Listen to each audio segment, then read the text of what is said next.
Hello, everybody. Welcome to another episode of Entrepreneurship Tea. I am your host, Patience Noah Fuller, and today I have an awesome guest. But before I get to our guest, I want us to talk about the reason that we have Entrepreneurship Tea. As we always say, this is the place for us to share our journey, talk about our successes, and then also talk about those missed opportunities. Like I always say, if you don't handle those missed opportunities, they can become failure. Okay. But we've had multiple guests on this podcast so far, and I'm just super excited because today's guest is very close to me, right? Not only are they close to me, they are a sibling of mine. Most people who know me, they know I'm always talking about my brother. So it's only right that I get my brother to come and talk to us because he is a real estate agent. But then not only that, most recently, we sort of band together and now we've decided to work together along with what he's doing in the real estate space. He's come on board to work with P&I. So we're going to be talking about all of that today. But before we get started, let me go ahead and talk a little bit about myself. As you all know, I've been doing this whole process in the beginning where I talked about my journey into entrepreneurship. And then also, you all know that I am an independent insurance agency owner, Patience Noah Insurance. If you have not checked us out, check us out. We do business insurance, auto insurance, home insurance, life insurance, group benefits. So if you're out there and you're looking for a new agent or looking to establish a new relationship, we would love to work with you. Just give us a call at 508-321-2083. You can visit our website. Our website detail is going to be below. So again, let's get into it and get to know Thomas and jump into this conversation. Let me read his bio. Thomas Noah is a dedicated and passionate real estate agent serving the greater Boston, Metro West, and Worcester areas. Licensed in 2002, Thomas Noah has quickly established himself as a trusted advisor in the local real estate market, bringing a wealth of experience in marketing, operations, and business development, and a deep commitment to his clients. Thomas's passion for real estate stems from his love for helping people find their dream homes and making impactful investments. He thrives on the dynamic nature of the industry where every transaction is unique and offers an opportunity to learn and grow. What Thomas particularly appreciates about real estate is the ability to build lasting relationships with clients and guide them through one of the most significant decisions of their lives. Living in Framingham since migrating from Liberia, Thomas has developed a profound appreciation for the greater Boston area. He loves the blend of historical charm and modern amenities, the vibrant culture scenes, and the strong sense of community. His local expertise combined with his market knowledge positions him as an inevitable resource for everyone looking to buy or sell home in the region. Thomas's achievements are a testament to his dedication and drive. An 8-time marathoner, he is also the founder of 3G Productions, a company dedicated to serving small business marketing, sales, and awareness with a specialization in real estate photography. His recent participation in the local initiative support Operation Small Business Accelerator further underscores his commitment to professional growth. Thomas holds a Bachelor's of Arts in Healthcare Administration and a Master's of Science in Regulatory Affairs and Clinical Research Management, highlighting his diverse set of skills. Outside of real estate, Thomas enjoys exercise, wellness activity, running, watching football, networking, attending social activities, and music festivals. His vibrant personal life and active involvement in the community make him a well-rounded individual who understands the importance of work-life balance. Thomas Noah is dedicated to serving the real estate needs of the greater Boston community with integrity, enthusiasm, and a personal touch. Whether you're buying your first home or looking to invest, Thomas is ready to help you achieve your goal. Wow, that is a lot. Thomas, Quite the hefty bio, huh? a very hefty bio. Well, welcome to Entrepreneurship Tea, Thomas. We are so happy to have you. And I'm so glad to have a conversation with you. Welcome. Is there anything I left out of your bio you want folks to know about? Well, I'm now working on my 10th marathons. Okay. We upgraded to 9, and Mm, yes, of course, now working with you, as you mentioned, that's a more recent occurrence. So, as head of business development and marketing, so that has been an exciting experience. that's awesome. That's awesome. Just talk a little bit louder because your voice tends to like go on. Okay. Mm-hmm. Oh, okay. So now you talk about okay, now you're going on your 10th marathon, right? So Mm-hmm. tell us, how did your marathon journeys get started? Like, how did you start running marathons? I mean, I know, but obviously I don't Right, want to be right. the one telling your story. I want you to tell your story. Of course. I've been having this conversation a lot lately, but ultimately I'm not built like a marathoner. I'm very Yeah. far from your typical the typical marathoner is, ranging between like 140 to 160, ranging between 180 to 200 pounds. So I'm very, very far away from the typical build of a marathoner. But what I enjoy about it is the constant kind of like it's like an exploration of oneself, right? Okay. And pushing my body to a point where I'm constantly defying the odds. And that's one of the fun aspect of it. I feel like I'm constantly discovering myself and what I'm capable of through that journey. Hmm. But it all started through the Ron Burton Training Village. I went to the Ron Burton Training Village, which is the best way to describe RBTV. It's program, an athletic program that is also a leadership program for kids from all over, all walks of life. Challenges at home, inner city kids that need guidance.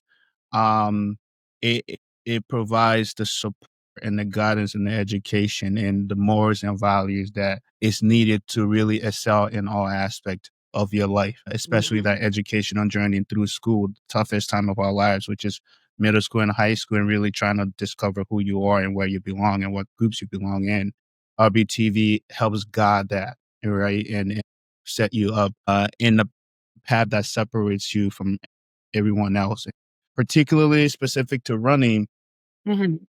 Ron Burton Sr., the founder of RBTV, when he was a kid, he was not athletic. They called him nothing. But the one thing that a coach recommended him to do for him to become competitive and stand out as an athlete was to run 7 miles 5 days. I mean, every day. And that led to Ron Burton's success being the first African American drafted to the Patriots back in the 60s, getting a Nice. full scholarship from every college in the country, being an All-American athlete. But that stemmed from the one person that believed in him and give him kind of like that secret nugget of like, if you work hard, Mm. this is what's going to happen. And so that when Ron Burton started the program almost 40 years ago now, that was a key aspect of the organization of the program of our everyday regimen is waking up at 4:30 and running 7 miles 5 days a week, along with many other training activities that we did during the day, which really led to doesn't matter what sport you play, where Yeah. you belong in your high school, Hmm. you are it's almost you're destined to become a leader in your space, Right. right? And because of just like the challenges that comes with the mental, physical, spiritual aspect of that journey. But that's really for me, that's really where running after I would say, well, like I was there for 13 years, another 2 years as a counselor. After those, after that many years, right, of long distance running, Yeah. along with being an athlete in school with football and wrestling, it's like it's almost like genetics, it's like Yeah. muscle memory. It's been ingrained in you now. Exactly, exactly. So it just became a way of life. One of my mentors, who is one of the counselors of the program, Paul Burton, Shout out to Paul. Paul has really kind of been a mentor, more than a mentor, more like a father figure to me over the years. So I have someone that I admire and really like want to be like him when I grew up, and Yeah. still on that journey of really following his path. So Paul used to run for the program. He used to do fundraising, run the Boston Marathon, and fundraise for the program. And Paul is a And correspondent for one of the news stations in the Boston area, right? A news right, correspondent. Yep, Paul Paul is, Burton. yeah, he's WBZ. Paul, Steve, now Caleb Burton. If Okay. you search the Burton names in media, they're not hard to find. But Paul, for many years, Paul ran for Ron Burton Training Village and raised money. And what he used to do, and this was really possible before before the bombing, when security was a little bit more lax. He used to have all of the local campers Mhm. in mass. This program is open to kids from all over the country, but those who live locally, especially who lived on the Boston Marathon Trail, he used to have a staggered, depending on where you live, you would Yeah. have 4 or 5 miles, 2, 3 miles, almost like a relay, where as he goes to Wow. the Boston Marathon line, one Mhm. person will pick him up. So because I live in Framingham, I will pick him up from Hopkinton to downtown Framingham. And I had the longest leg because it was 7 miles. And Yeah. so that's actually how, I actually ended up running my first marathon completely by accident, not training at all, uh, Yeah. in 8th grade. And because when I came down to Framingham downtown, the energy, the feeling, the kind of like the adrenaline, Yeah. I got there and I'm like, I feel great. I'm going to keep running. Why not? So I kept running. And then halfway through it, I'm like, well, I'm already halfway now. Yeah. And it's actually going to take me even longer to go against the grain and walk back home. Right. So why You not might just as well finish just it? go. So that's how my crazy self ran my first marathon. And just about 6 hours, six and a Yeah. half hours. And Mhm. people were calling and wondering where I was and concerned about me. But I made it to the finish line, and I ended up doing 4 marathons before I graduated high school. Took 7 years of really kind of focus on my college years and then my master's. And when I graduated, when I finished my master's, it was one of those like, what now moments. I'm no longer an athlete. I'm no longer, Right. in like a intramural setting in college, but what I needed to still create that structure, right? I Yeah. needed to still kind of have set goals for myself, right? Right. And especially just kind of looking around me at the time, seeing how much culture shock it was for many of my peers. A lot of Yeah. people graduate and get depressed. They let themselves go because they cannot make that connection any longer, or Right. really make that transition from, especially being an athlete. Most athletes deal with this, Yeah. and so for me, that was an opportunity for me to, just go back to really ultimately my roots, Yeah. and it's 2019. It's always a female, a girl. I met this girl in DC on one of my trips to DC, and she's like, I'm gonna be running the DC half marathon in a couple months. And she was an intern, girl, and an intern at the time in DC. And I'm like, well, that means I'm going to come back here and run the half. So, of course, I wanted to hang out with her, but Right. if that means running the half marathon, of course I'm going to do it. A typical boy, a the early 20 years. But yeah, so that's how I got back into running. And I remember that year I ended up doing 4 halves and like 10K, 5Ks. So at that point, I'm like, okay, well, I believe this is 2018. I was like, well, at this point, I've done 4 halves. I know I'm capable of doing more. It doesn't Right. make sense to keep doing halves. So that's how I picked up my marathon journeys again. And since then, I've done 6 Boston, 1 DC, 1 Vegas, and I'm working on my second St. Jude marathon currently. I see. Nice, nice, nice, nice. I mean, it's great to hear that story because I remember your first marathon when you came back. I mean, your feet hurt for like God knows how many days, I but was gone for like I couldn't Yeah, walk for we used 7 to days put you straight. like put your feet in the ice bucket and we were icing My you for like God. several days before. And it's always great watching you on, on your marathon runs. I mean, a lot of people ask me like, how come your brother runs the marathon and you don't run the marathon? And then I say, I'm not that crazy. Like I'm crazy, but I don't think my craziness like extends that far. I mean, it's Yes. great watching it because, you see the different types of people, like the different Mhm. caliber of people. You have like those who are actually running it, like those who compete in the Olympics that are running it. But then you have like your Right. regular average Joe that some of them are in tutu skirts, some of them are in like a whole, like it's just comical. Like the amount of Mhm. people that are running, some are raising funds for, important cause that matters to them. But then some Right. just do it just because they want to have fun. So I mean, Absolutely. I always stand on the sideline. I'm like, maybe one of these days I should do it. But then I'm like, maybe, one of these days I shouldn't do it because who knows? Maybe I'll put it on my bucket list. So, one of the things that especially recently, when I thought about interviewing you, was really going back into when we were younger to see if you really had like an entrepreneurial spirit, right? There Yeah. are, like, I remember you had like drive and you had hustle, right? Mhm. But I Mhm. always also remember that you were slower in learning too, right? To Mhm. the point that you actually had to repeat, I think it was 5th grade. No, it was 5th grade, Mhm. maybe. 4th grade. 4th grade, yeah.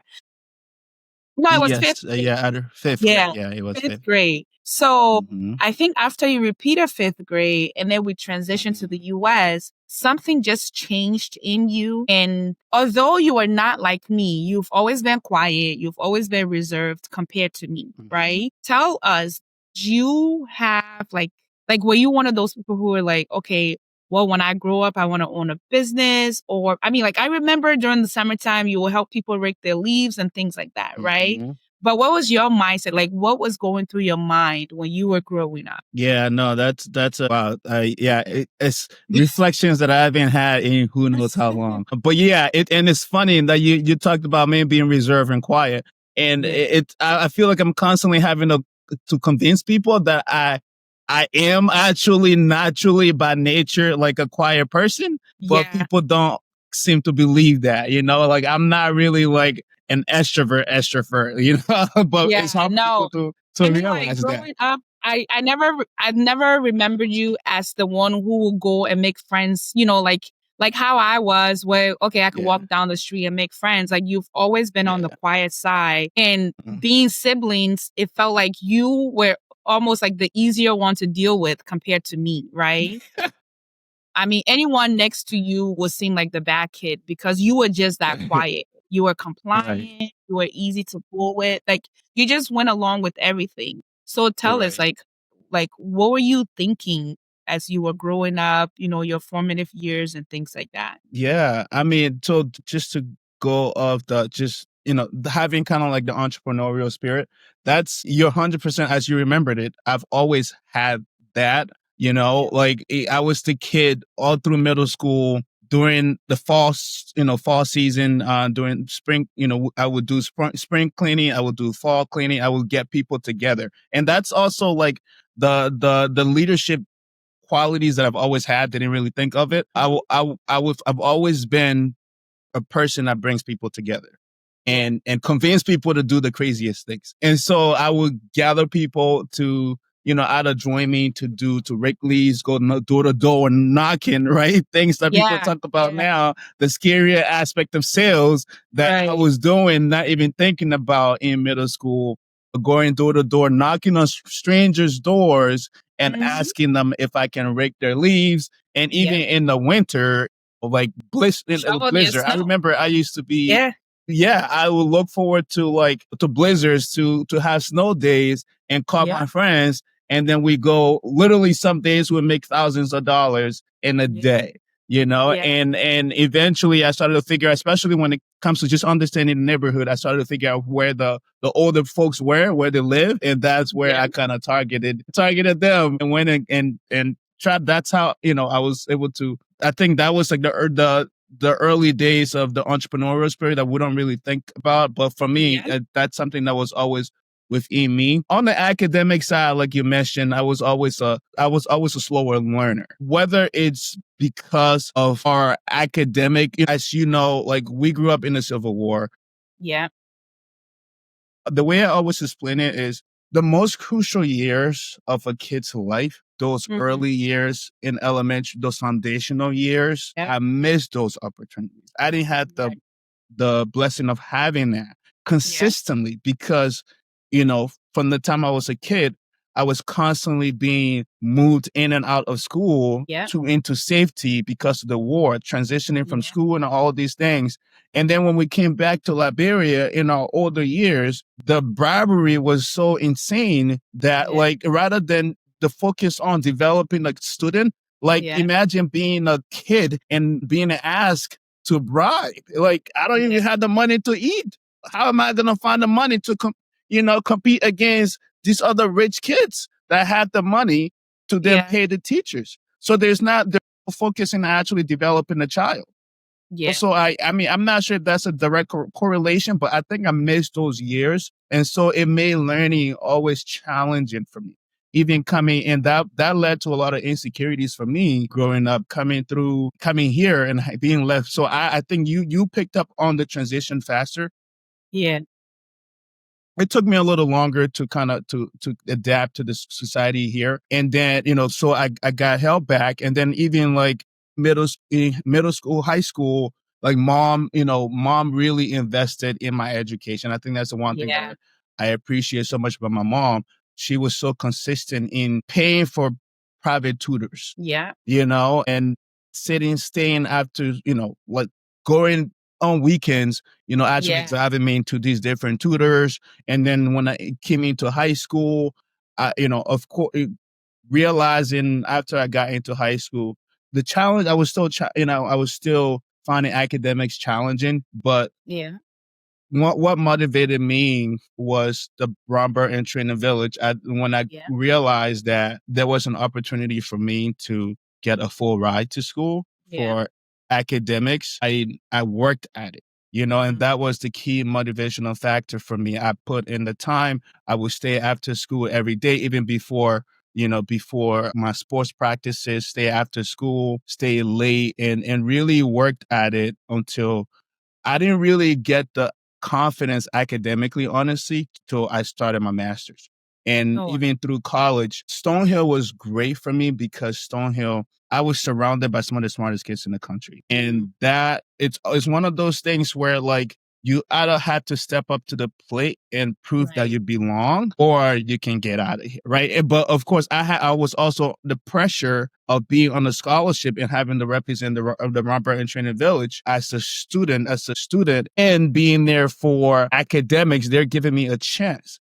Right. That though I've always felt that like it's almost like that target, it was a very positive target that really challenged me to Yeah. step up, to show that I belong here with all of these kids. There's a reason why I'm here. And that really pushed me to being consistent and obviously getting through that and doing my master's, and the rest is history. So hopefully that helped kind of answer that journey question. Yeah, yeah. So one of the stories that I always remember, like thinking of back home, was I don't even know if you remember this, was when we were younger back in school, back at Heru Mission School in Liberia. Mm-hmm. There was this one Mm-hmm. incident where it was during recess and you were trying to break up a fight.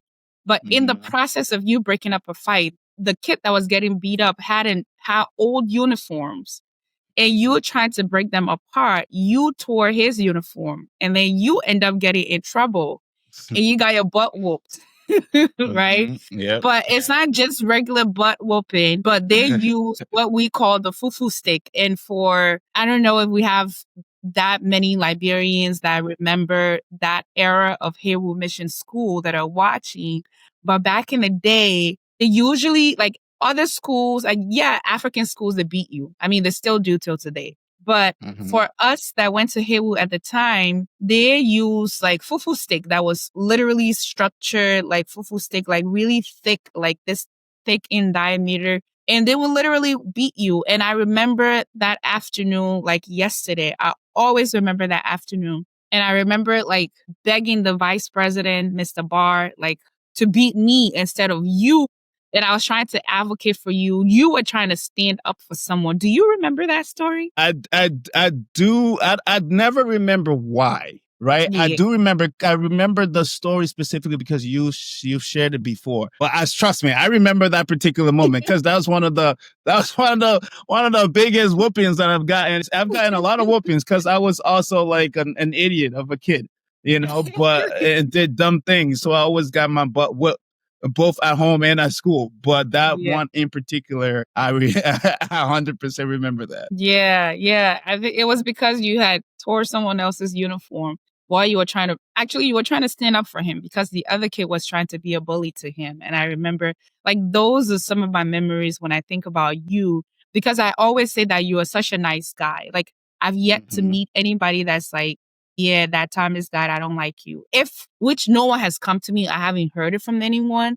At the end of the day, like, you are such a nice person.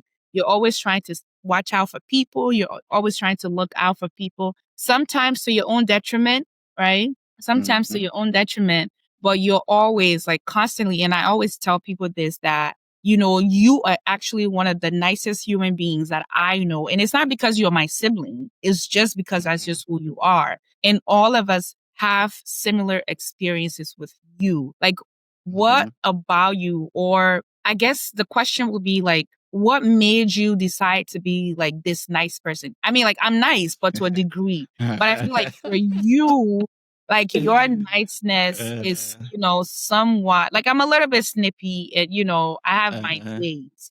But I feel like Uh-huh. you're just a genuinely nice person. Like, is there anything special that made you decide, like, okay, this is just how I'm gonna show up in the Yeah. world? Yeah. No, that's a good one. So, fun fact, when I was in camp, at some point through my RBTV journey, I was voted the nicest kid in camp.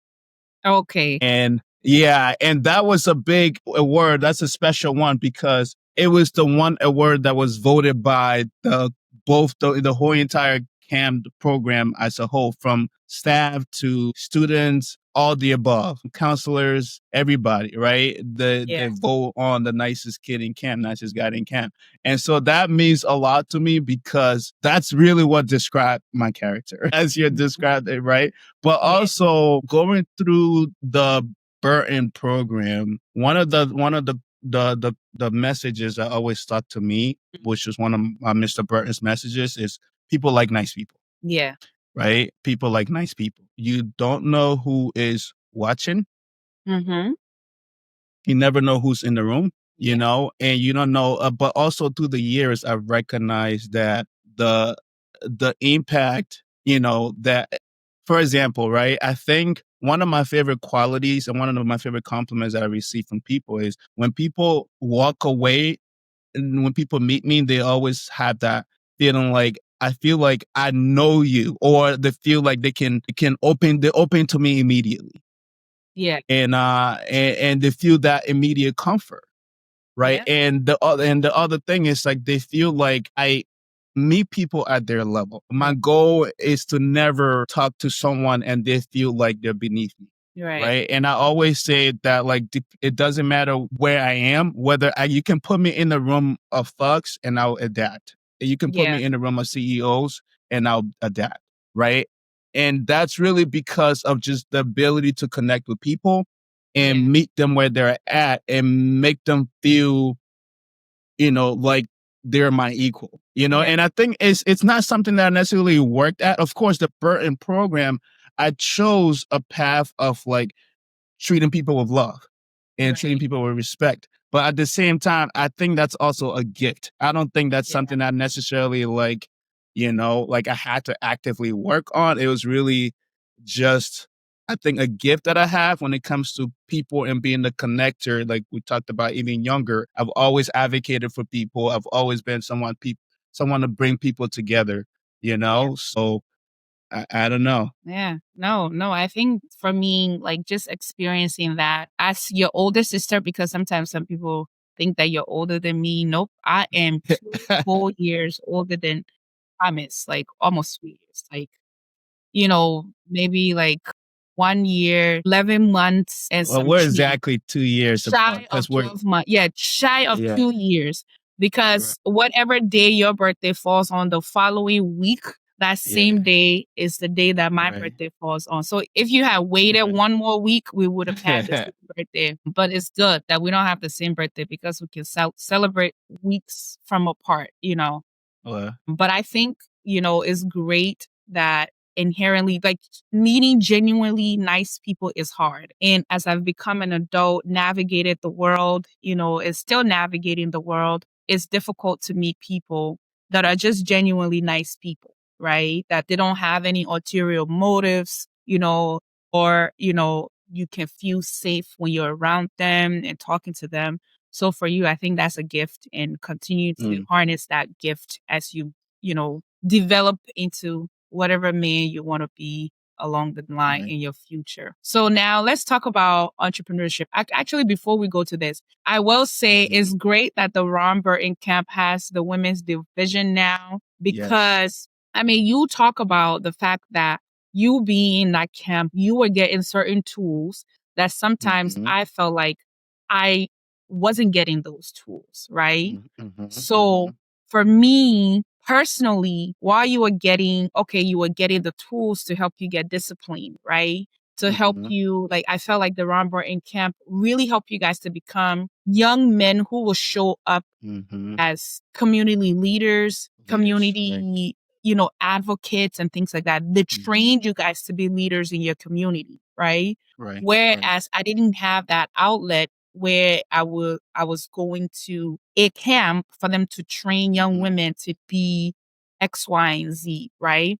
So in a way, for me, I don't think there was ever a competition between the two of us, but it's always like, okay, so my brother is here. Let me make sure that I don't get this comparison like, oh, look at your brother, he's X, Y, and Z. Oh, look at your sister, she's X, Y, and Z, right? Because I wanted to be important in the world as you were, or as they were teaching you in the world to be, right? So I always look for avenues. I always look for people that will help develop me. I always looked for mentors that will help develop me, right?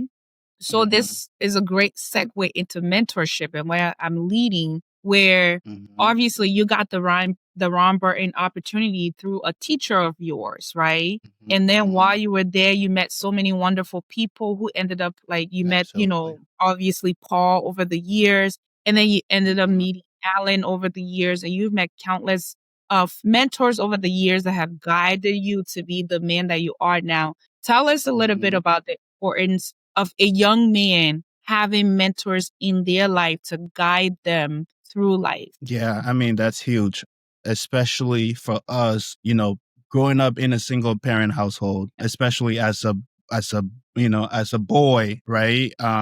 Growing up in a single mother household. And I can't stress enough, I think people underestimate the power of having a male presence, right? Yeah. Whether from a mentor standpoint or a family member, right? Because then where else do you learn how to become a man, right? That's not a mother's job, Yeah. you know? And for me, I've been blessed to have that guidance through the introduction to Ron Burton Training Village. That was really the outlet, you know, from, like you said, from mentors like Mrs. Judy Crattenmaker, who saw the good in me, right? And give me the chance of kickstarting my life, not just my academic journey through the Burton program, but also then when I met the Burton family, they became like father figures to me, right? And then through them, I was connected to other leaders that came through the program over the years that I looked forward to, that became my mentors. People that went to Stonehill specifically came back and shared their experience, and they allowed me to dream.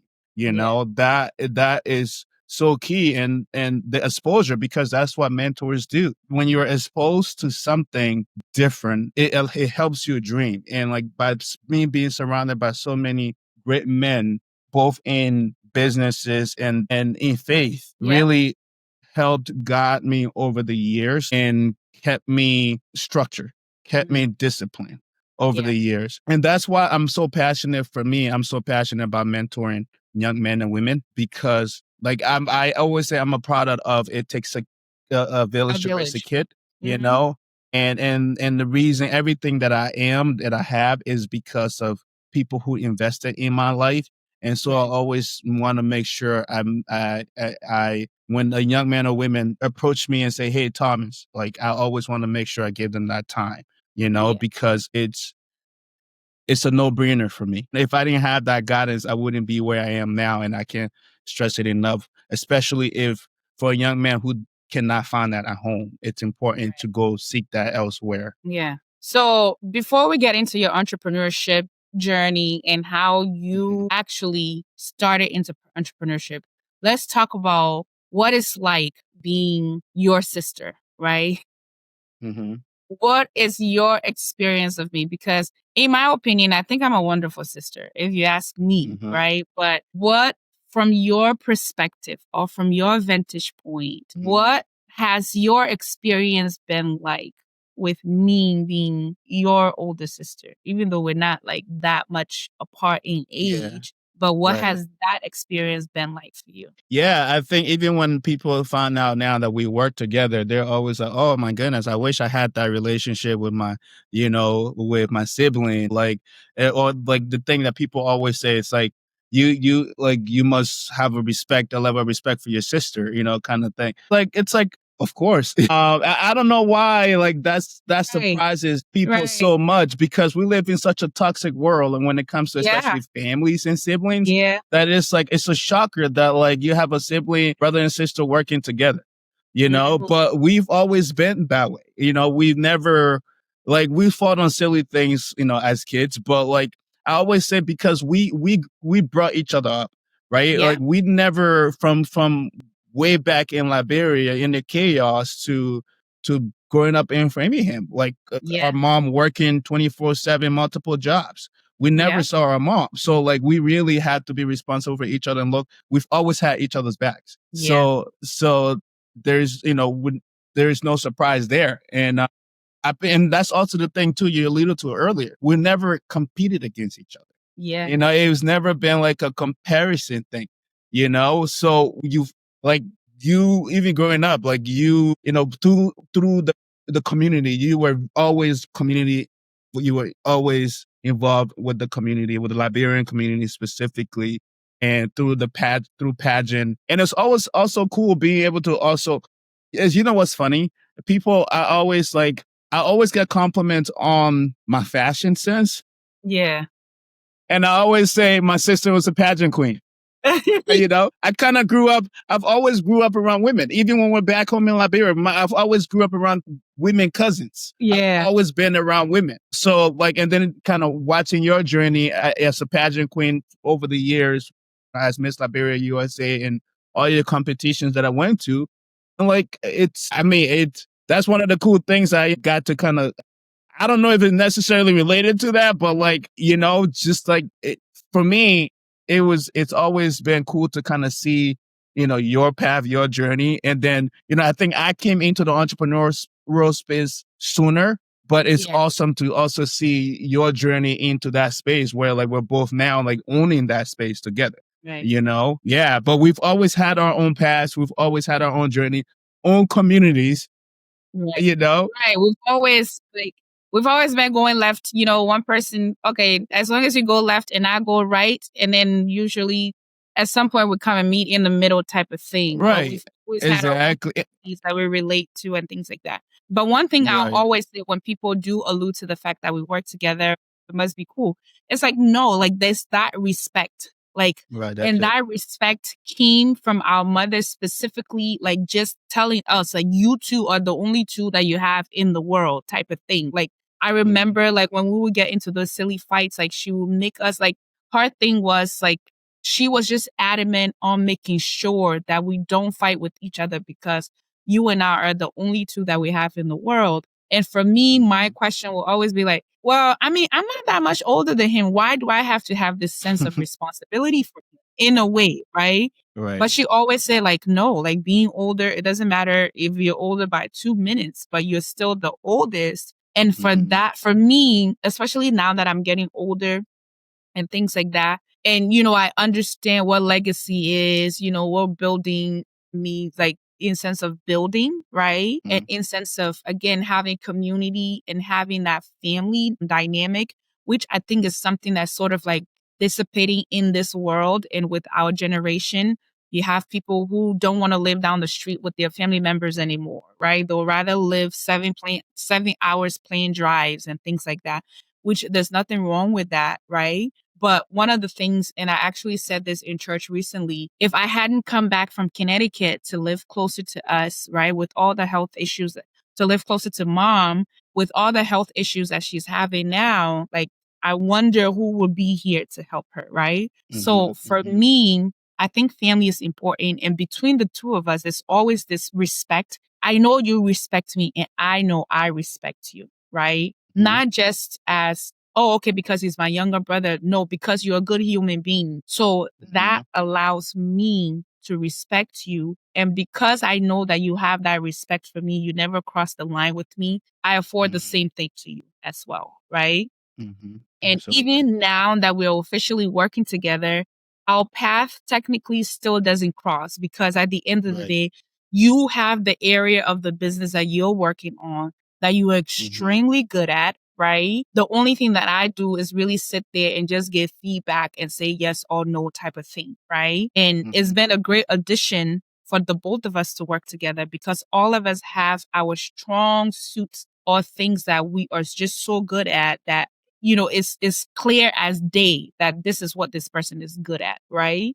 And that has made our working journey easier for us. And I think it will continue to be easier together as we build together and try to merge brands and try to, establish legacy in a future and a name for ourselves in the Massachusetts, New England area, right? So for anyone out there who are siblings that are looking to work together, it just starts with respect, right? That's Regardless right. if you're the oldest, regardless if you're the youngest, like have respect for whomever you're working with, right? And it will be easier for you guys to work together.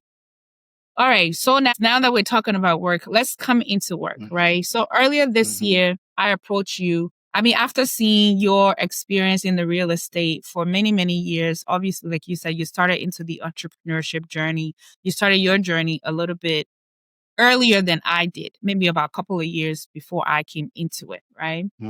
I mean, I know when I started the agency in the beginning, I sort of like told you, hey, this is cool. Like, would you look at it? But then again, earlier this year, I sort of approached you with the same idea for us to work together. I mean, for me, while we're working together, I always want you to have your identity outside of me, right? But this time around, what made you, like, what did I say that convinced you to finally say, you know what, I see where she's coming from or what she's talking about. So let me just, let's band together and make this thing happen. Yeah, good question. So at the time that you approached me, I was already in the middle of kind of almost like reevaluating, restructuring, trying to create a sense of security, financial Yeah, security, right? yeah, I think a major piece of that was like me turning 35 this year. I had that realization that, like one, I'm not getting any younger. Two, I cannot afford to take the risk at the same level right, anymore, and I need to start to basically, and I pivoted from a business that I felt like it benefited my colleagues more than it benefited me. So basically, I was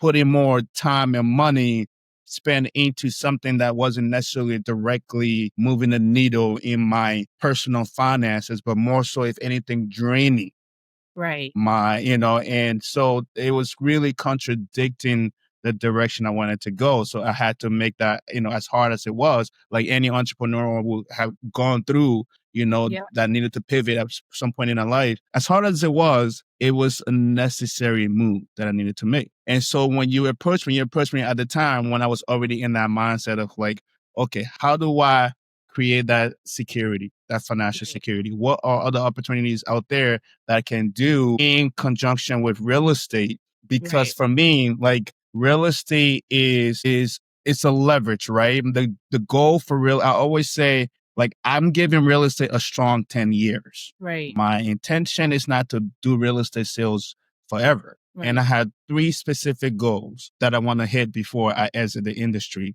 from a sales perspective. I want to have two invest in two multifamilies on my own, and then I want to collaborate with a couple other investors to basically invest in a commercial space, a multi-purpose space that creators can come in, and do what they're doing in terms of photography, video, media, audio, like podcasts, and even having a co-work space, right? Like that's my dream, that's my vision. So it's almost like, so whichever one comes first, whether I'm able to to basically however long it takes me to achieve that goal, Right. is how long I'm going to be in the industry. And the goal after that is to really kind of take a step back and go into business consulting, specifically for small business consulting full time. Yeah. Right. And then kind of once going back to the security, creating that stream of income, the residual income, having multiple streams of income. And then I can kind of take a step back and now start being more family focused, start doing things on my own terms, start being more hands off, and really kind of consulting ultimately, right?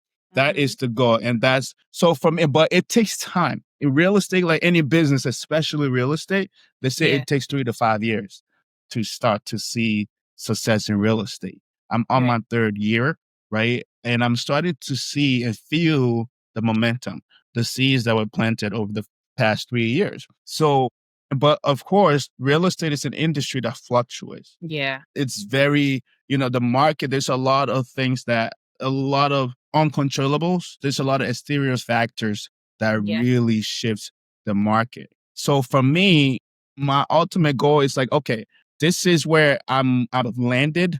Thank God for all the guidance and all the mentors that I've had that have led me here, and having just the heart of curiosity and really being faith led too, where I feel like God gives me an opportunity, and I don't always need all the answers to make that move.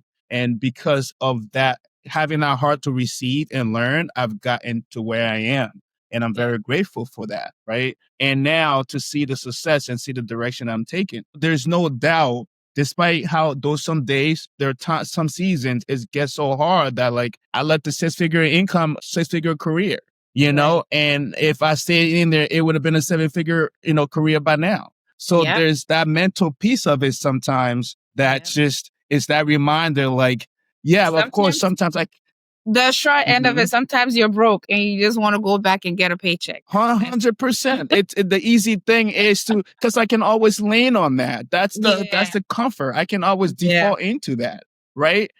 But so there's that mental struggle sometimes of like, ooh, there's some days where I wake up like, how the heck did I get here and why am I here, right? But then I recognize that like I see all of the growth and all of the seeds that I planted the direction I'm heading. And so I'm like, I need to find a way to buy myself that time and allow the business to grow organically. So I'm not having to run the business out of desperation. Right. And so that's where I needed to find ways to create that security. And then when you propose to me the opportunity, that was one of the reasons why. And the other thing is, there's something specifically like you said, you have all of this talent, all of this skill, rather than taking it back in corporate and ultimately letting somebody, giving that to somebody else. Why don't you help me grow a legacy? Right. Yeah. Of course, my brand is Noah Legacy. So for me, like, it was a no-brainer. Like, you're 100% correct. This is why I became an entrepreneur. This is why I came into the small business development space, because I felt like you work your butt off. You work like a slave constantly just to put money in somebody's pocket and create that security for them. So why would I go back into that space? Right. Rather than working together and really building that as a family, a legacy that we can leave back. So those were the two key reasons why I chose to make this decision. And honestly, God's timing is everything too, because I am almost triple the person that I was in terms of knowledge, wisdom, network, experience than when you asked me 2 years ago to join you in that venture anyways. Right. Right. And I think like one of the things, and I think this was the right timing because I'm coming on 5 years into the business now, right? Where it was like, okay, now the business is at a point that you need help, not help like, okay, customer service support help. No, like you need strategic help type of thing, right? which you and I were constantly meeting on meetings, when we have our meetings and when we have our sales meetings and things like that, we're constantly we're strategizing on what are some of the things that we need to do, quarter by quarter and things like that. And, month by month, year by year, we're always talking about that. And even like I always say to like my friends and my industry partners that from the time you joined us in earlier this year in January, although it took you a little bit longer, right, for you to sort of like get your mind on this side or for you to figure out, okay, this thing is not two separate worlds. Like I don't have like real estate doesn't have to be on this side and insurance doesn't have to be on the side. Like these, like Right. they both go hand in hand. I think 100%. now that you're slowly getting into that mindset, it's getting much easier for you, and it's only gonna get easier and get better as you go Mhm. along, right? As you try to integrate everything together. But the question that I'm leaning to is when you came on board, obviously there was a lot of changes that I had going on. There was a lot of things that there are some things that I'm doing right as a small business, Mhm. and you've come across a lot of small businesses, right? There was a lot of Mhm. things that I was doing right, and there was a lot of things that obviously needed to be worked on, right? When you came on board, like what about the agency where you like, oh my God, I can't believe she's doing this? And like, what Mhm. about the agency that you're like, oh, okay, she actually has a good handle on this? Well, I don't think there was anything that was like, "Oh my gosh, what are you guys doing here?" Yeah. But I guess I would start with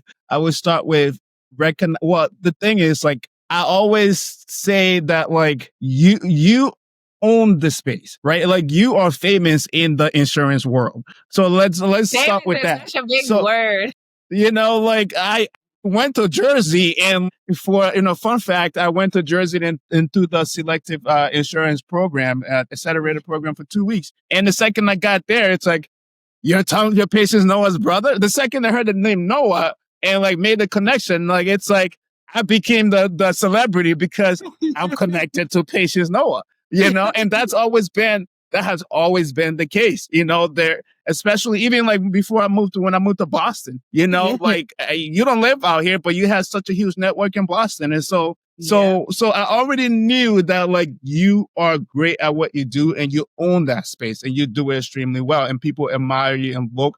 And every time I meet somebody who knows you, they always talk about you in the industry. So it's like for me, it's an honor, right? Because it's like, yeah, that's my sister. Like she's an insurance, she's a rock star in the insurance space. And I don't need to say that. Like it's very well established, So it's not like, so I think that knowing, I saw that translated into like the internally, like you are really good at what you do and it shows, right? Yeah. I think the challenge is like every small business owner, we all wear multiple hats. And that's, and so for me, that I never saw that as like what is going on here or this is chaotic, is because I understood. I've been there. I've done that. I'm around other small business owners and we're all sharing the same stories and the same challenges all the time. That's just our downfall until we're able to build capital to a point where we can hire somebody else to do the job. We're always going to have to wear multiple hats. And that creates chaos sometimes. That creates inefficiencies. Well, it's not because we want to be chaotic. We want to be inefficient. It's because we don't have a damn choice. It's, Right. we're literally stretching the resources that we have Yep. and trying to compete with more established businesses out there to survive, right? To Right. thrive. So for me coming in, it was, like there was nothing that I wasn't already aware of, you Yeah. know? So there's really no like, I don't think there was any negative because I'm already familiar with the space. Like we all deal with the same challenges. There was nothing that would surprise me. Yeah. And I think also too, like one of the things that I always pride myself in, I'm always willing to do the hard work. It takes me a while to come to the realization that I have to close my eyes and do this. But Mhm. one of the things, especially since you came on board this year, I've been very adamant about doing like focusing on the agency or laying a strong foundation for the agency from department Mhm. to department, really defining, right? What it is that Mhm. we do. What do we want to be known for? right? Right. For the next 5 years, for the next 10 years, like what do we want to be known for, right? And then Mhm. obviously, again, like you said, running a small business is not without its challenges, right? Obviously, and then we have personal challenges that's going on, family challenges that's going on. It's really trying to stay focused. And then also, as the leader, understanding that these people are depending on me. So no matter what is going on, make sure you remain focused so that you can 100%. lead your people, so that you can guide your people, right? But Mhm. then Mhm. also that not only that, like seeking help, be a strategic help. And we have a few great conferences that are coming up that will really help the both of us, because for some of them we will be in the room together, that will help Mhm. the both of us really understand, and then also help you, because for me, I've been in this industry for 13 years, right? Mhm. So Mhm. the reason why I'm working so hard is because I understand like what the vision looks like, or what I want the next 15 to 20 years to look like. I think for me Mhm. now, what I'm trying to get you to like not buy into, because you've already bought into it, right? Where I'm trying to get you to now is to really understand the insurance business, not from a Mhm. sales standpoint, right? But Mhm. from a legacy standpoint, so that we can really build this thing for it to be a strong pillar in our community, right? And a Mhm. strong Mhm. pillar in our family. And I think that's what I've been doing the last few months, and probably will continue to do until the rest of the year, right? Because you coming on board for me, it was really that motivation that I needed to be like, okay, now this is not, because for entrepreneurs, you have like the social media entrepreneurs, right? You have the Yeah. social media entrepreneurs, and then you have people who are really doing the work, right? I just didn't want people to say, oh yeah, the girl who owned the insurance stuff, and they go on my social media and they see all these great stuff. I wanted, like, when you came behind the curtain, right? For people to know, like, like work is actually taking place, right? Like they actually put it in the work. And I think that's what I would love. And that's what I'm looking forward to, for us to continue to build as we get the agency on the way, or along the way, and just again, build our brand and just be known together, right? For us to be known Mhm. for insurance and real estate. Oh yeah, if you think about Right. insurance and real estate, go to the Noah siblings, right? Mhm. Like go Mhm. to, like, you know what I mean? Like for us to be known for that, because there's a lot of families in other parts of the country, or even in Massachusetts, that are well known for exactly what it is that we're trying to do, right? And although it may not have quick money like other industry do, but at the end of the day, in the long run, if we continue to work Mhm. hard, I think we will be able to accomplish what it is that we need to accomplish. So let me ask you Mhm. this as we wind down and come to conclusion. So you started the business, you decided to go to the drawing board and decide, okay, well, maybe I need to pivot and, try to be strategic about how I spend my time, how I spend my money, how I spend my Mhm. energy, and things like that. And you ended up Right. not closing the business, but, reevaluating the business, right? Right. Right. Really What restructuring. Yeah. advice do you have for an entrepreneur out there that's at a space in their entrepreneurship journey that they feel like, you know what, this thing is getting overwhelming for me, and I don't know my left from my right anymore, and it's not making sense for me anymore? Like, what advice do you have for them? Well, it's one, you have to know where you're going, right? I think it started with me recognizing that I'm not getting any younger. And Mhm. for me, the next chapter is family. The next chapter is marriage, is family. And I think about what I didn't have growing up, right? What it means to be a man, how what it means to be a father figure, right? Yeah. Being active in not just saying signing off as a parent, but being actively involved.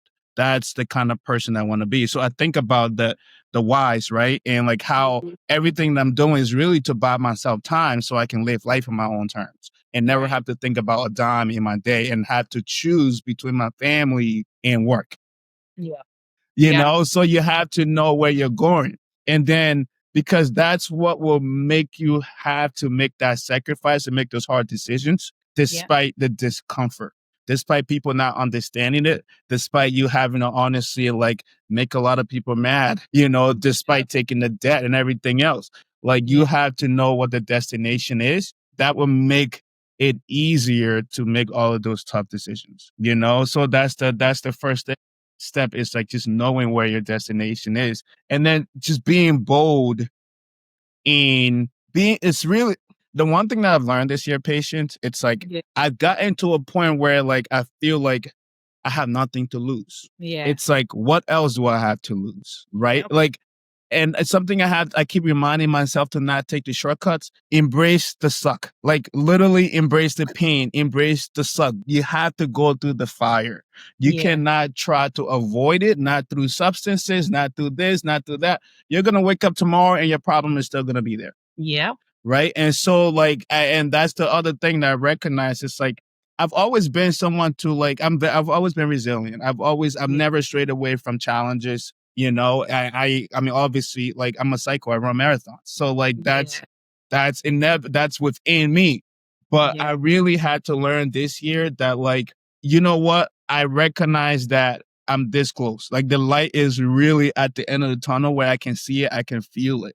All of the Yeah. goals that I've established for myself 10 years ago, it's like, it's that much more tangible. So Yeah. it's like, I'm ready to kind of go through that last line of fire now, Yeah. and there's no other way but through the fire, and so that's really the other advice is like, there's no easy way. There is no shortcuts. There Yeah. is no easy way out. You cannot max it. You cannot, use supplements or, substances to max out that pain, that, Yeah. the struggle. That you just have to put in the work. Like you said, you have to do the work. There is Yeah. no other way around it. So hopefully that answers the question. Yeah. And I think also too, for some of you, it's probably coming to that realization that maybe that was not the best business idea, that you need to go back to the drawing board, right? Or maybe you need to tweak Absolutely. a few things here and there, Tweak right? a But few first you things. have Yeah. to know your why. Right. Like he said, it's about knowing your why and why you're doing it, understanding your industry as well. Because again, Mm-hmm. I mean, unless you come from a family of business owners, when these regular business struggles are going on, you think it's the end of the world, right? Mm-hmm. But any Mm-hmm. business owner, one of the podcasts that I watch, I mean, I think I watched them a little too much. Diary of a CEO. I watched them a little too much. But I mean, there hasn't been any entrepreneur that's been on that podcast without a story of a struggle, right? Right. Right. Without them opening multiple businesses and closing it, and or pivoting from their business, it's all about you understanding that industry, you understanding the space that you're in, you understanding your why, and not being disappointed in yourself if you have to go back to the drawing board. And being on that drawing board, you may come to the conclusion that, okay, I'm going to close my doors to this business and I'm going to go back into corporate for some time so that I can, gather myself together and come back into the entrepreneurs space, right? I Mm-hmm. think one of Mm-hmm. the wrong reasons that people come into entrepreneurship is because I don't want to work for anybody. I think that's like the Yeah. wrong idea of choosing to come into entrepreneurship, because at Mm-hmm. the end of the day, you work harder when you're working for yourself than you will work for any, 100%. right? You work twice as hard and the pain is a lot harder. It seems like Mm-hmm. every pain is just so painful because you're broke, Mm-hmm. you're Yeah. overwhelmed, you're Yeah. tired all the time, right? Mm-hmm. So you coming into entrepreneurship because you don't want to work for anybody, you don't want anybody controlling you, you don't want anybody Mm-hmm. telling you what to do. It's the wrong mindset, because at the end of the Mm-hmm. day, that means that you're not going to be a good entrepreneur. You will not do well Nope. for yourself, right?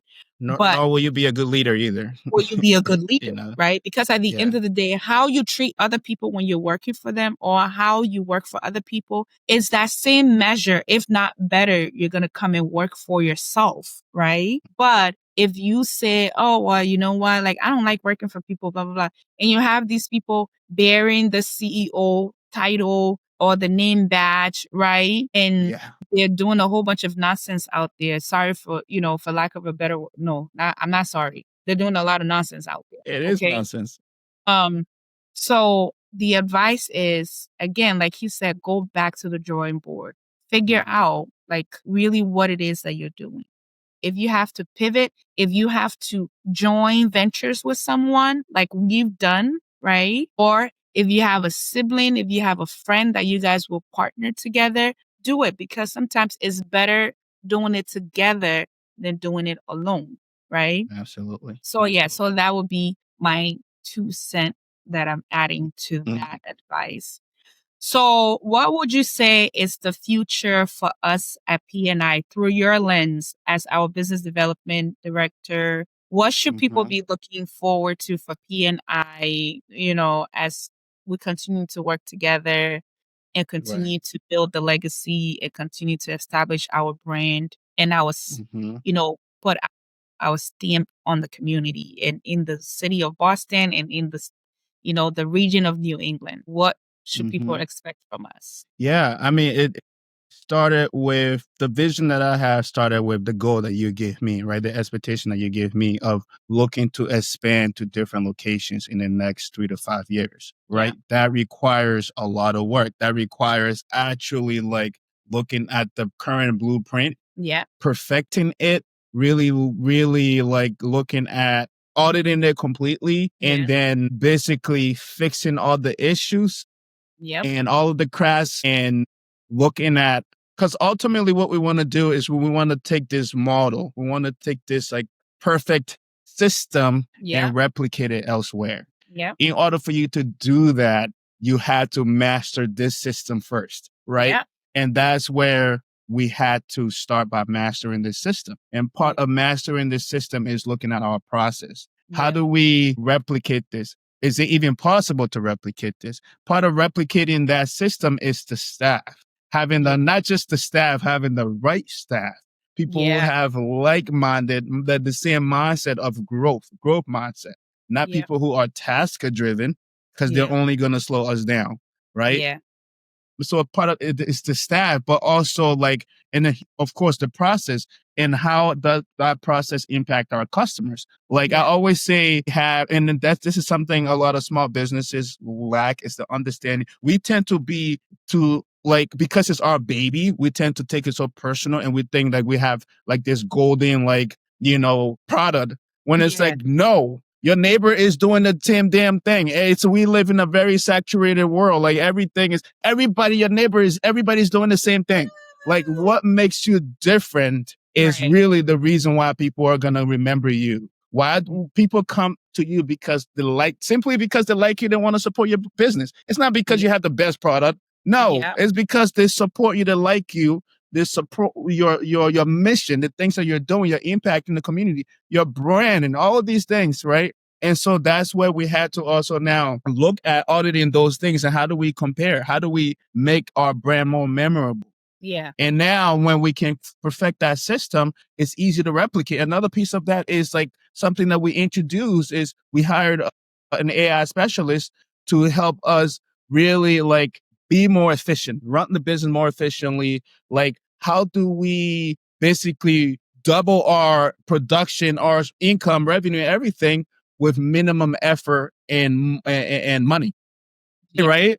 Like, how Yeah. do we work smarter and not harder? Yeah. Because these are the things that we're equipped to having a Boston location, having a New York location, having a DC location. If we don't solve these Right. problems and really start thinking futuristically, that's not going Mhm. to happen. And so Yeah. that was the very first step. And we're already on that journey. We've accomplished so much in that short period of time. I think one of the things that I'm proud of is like the rebrand of Yeah. PNI. What does it look like visually, right? What Yeah. does it look like on the website? What does it look like in our marketing materials, right? Like, Mhm. how is that brand going to be remembered?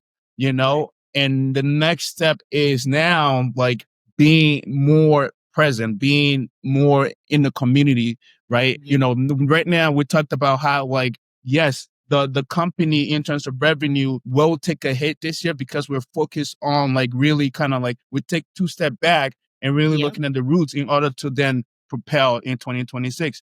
That's an inevitable. That's something that needed to happen. But Right. now Once all of those things get completed at the end of Q4, now we look at like, okay, being more.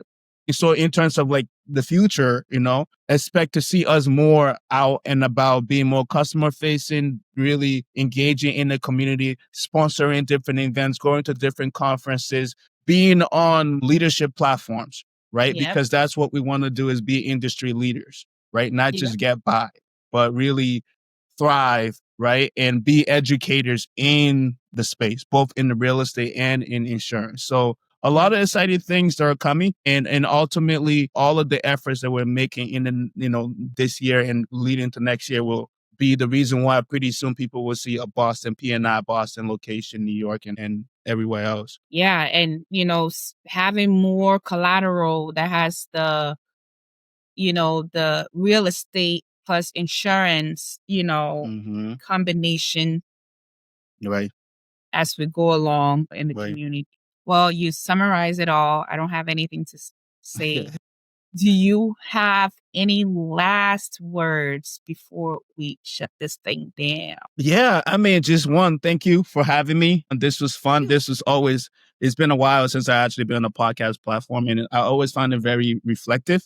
Yeah. And you really took me back to some childhood memories too. So it was really, really reflective. But I'm just excited to see what we built together. I'm excited to, like you said, like that brand of the Noah siblings. When you think about the Noah siblings, you think insurance and real estate, right? And really dominating that space, not just being in the space, but dominating that space. So I'm excited to continue to build on what we have and continue to do what we do. Yeah, absolutely. Well, thank you for coming on. I'm sure this is not going to be the last time that you will be on this podcast. We will see your face many, many more. Awesome. Maybe one of these days I'll have you come and guest host, but who knows? Who knows what the podcast future is going to look like?